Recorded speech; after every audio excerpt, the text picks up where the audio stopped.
I'm turning 42 in a few days.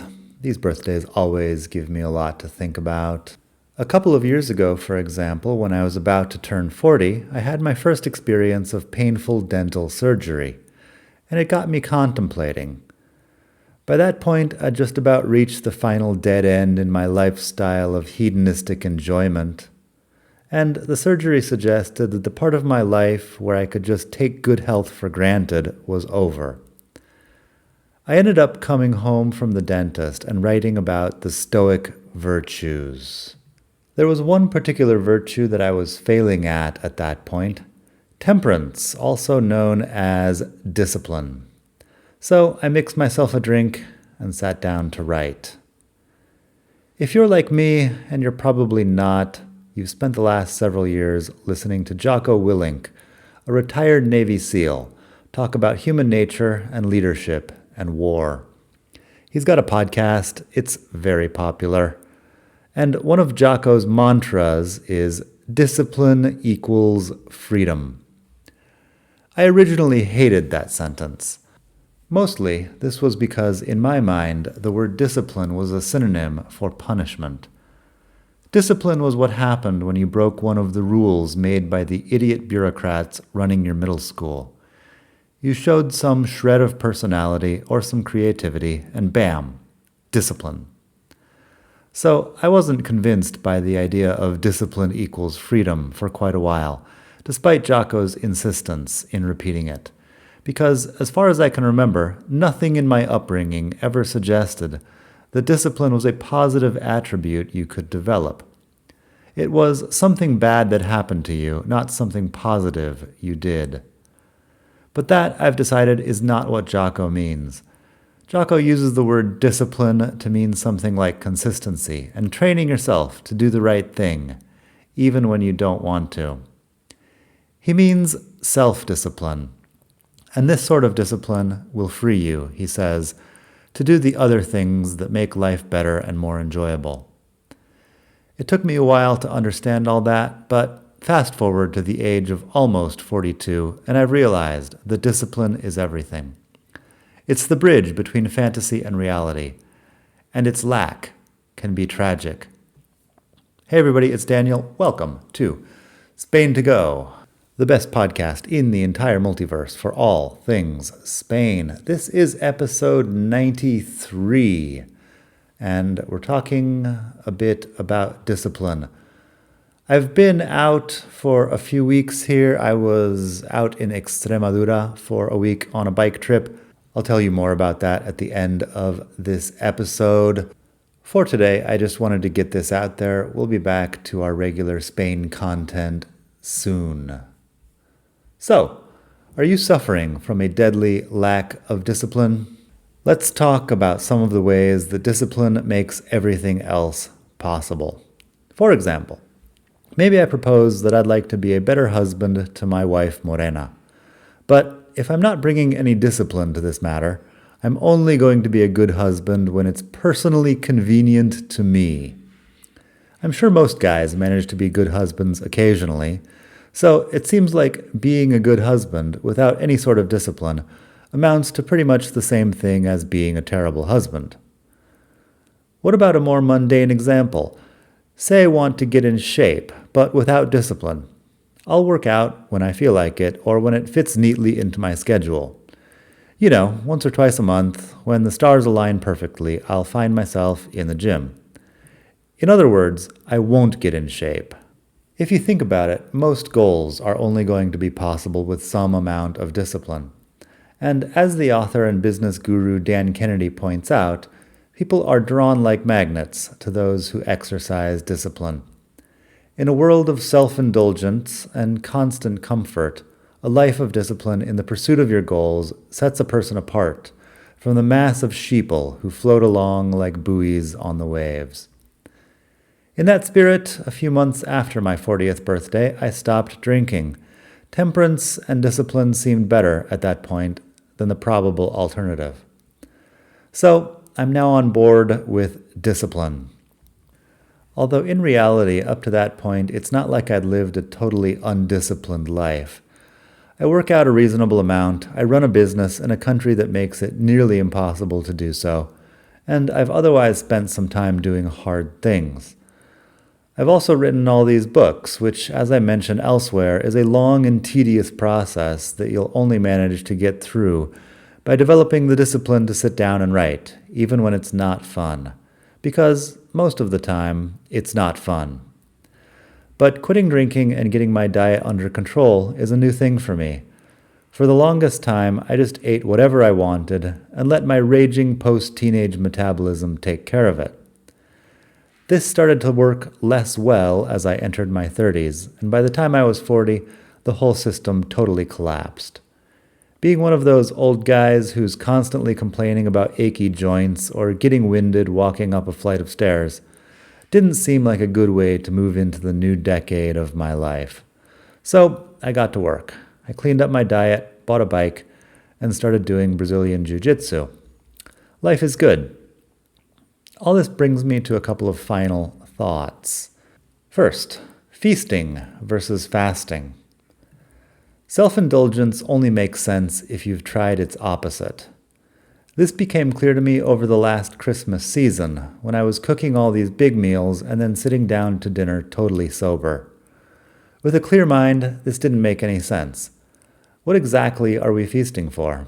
And if we're feasting now, what are we doing every other day?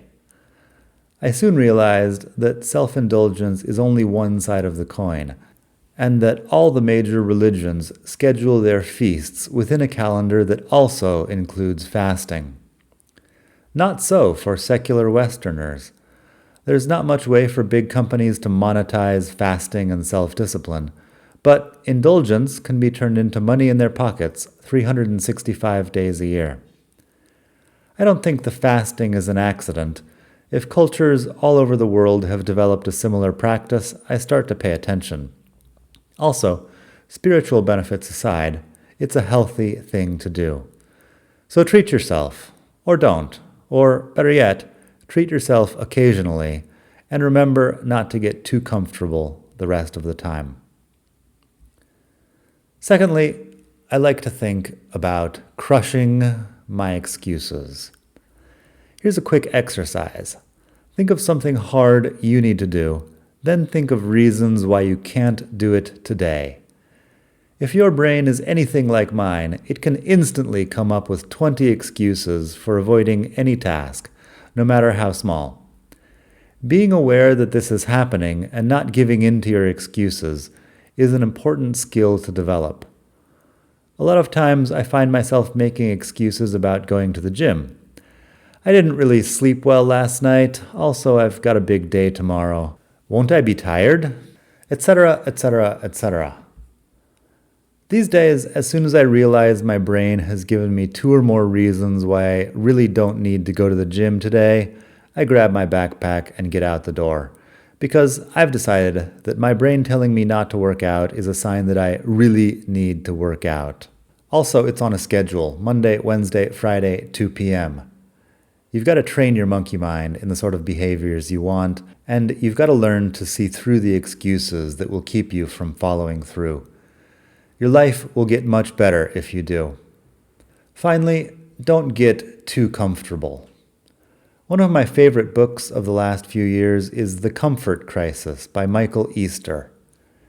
In it, he says, as we experience fewer problems, we don't become more satisfied. We just lower our threshold for what we consider a problem. He calls it problem creep, and it's real. Most people's lives these days just don't contain the types of problems our ancestors took for granted. But we do have a long series of chronic stressors and lifestyle diseases to compensate. Figuring out how to enjoy healthier habits and use discipline to achieve our goals, rather than getting the cheap dopamine from a life of hedonistic gratification, isn't easy at first, but it's worth it. And doing hard physical things, like working out and also fasting, definitely redefines what stress feels like. Embracing the strenuous life has a lot of benefits for your health and your happiness. At least that's what I've found. in these 42 years. That's about all I've got for today. Thank you very much for listening. My PS on the blog, expatmadrid.com, is about language learning. The books that I've written are about English for Spanish speakers. If Spanish speakers want to learn English, they can buy my books on Amazon. And I think I first discovered the power of discipline as an English teacher in Madrid 20 years ago. In Spanish, I just called it constancia, which could be translated as consistency, which has a bit of a different ring to it than the word discipline. I just noticed, though, as a teacher, that a lot of people would show up for class 4 or 5 times, then stop coming when things got a bit more difficult. The ones who actually ended up speaking English did the opposite. They kept showing up, did their homework, and found ways to practice outside of class.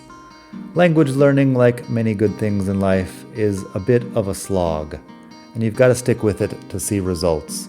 Speaking of language learning, I've got a YouTube channel, Learn Spanish with Daniel. I also put all the episodes of the podcast up there, and I have my new video about the bike trip across Extremadura. Extremadura in the west of Spain. Beautiful place. You should check out the video. I will soon have a write-up and a podcast about that as well. It was a great experience, and that will probably be longer and more exciting. If you just like a little taste of what's to come for Extremadura, check out my YouTube channel. The first day I ride from Cáceres to Trujillo, so I do 45 kilometers of Extremadura there. All that is with biketourinspain.com. You should check them out. Say hi to Raul over there for me. He's the owner who sets me up with these occasional bike tours, which I appreciate very much. Biketourinspain.com. Highly recommended. This is episode 93 of the podcast, which means that there are 92 more, or who knows, when you're listening to this, maybe there are over 100. I've been working on this for a while. I try to be a bit regular with my publishing schedule, but, life happens also. I have a donation page. If you would like to donate to the cause here, that will inspire me to spend more time on this. Because, of course, I'm running a business here that has nothing to do with life in Spain. It's just the English teaching thing, and, got to do that as well. So if you want to make a donation and contribute to the greatness of this podcast, the future and present greatness of this podcast, go to expatmadrid.com/donate. Make podcasting great again. I don't know, there are a lot of great podcasts out there, but you can donate to this one at expatmadrid.com/donate. Also, like I said, all the episodes are up on my YouTube channel, Learn Spanish with Daniel. Over there, you can also learn some Spanish, as the name suggests, and you can see my videos of stuff going on in Spain. There's a lot of content over there. Content. That's what we're doing here. I am on Instagram. You can follow me, Daniel Welsh, WELSCH, etc., etc., etc. So that's about all I've got for today. Back to Spain content soon. I hope you have a great day wherever you are in the world. And until next time, hasta la próxima. Bye.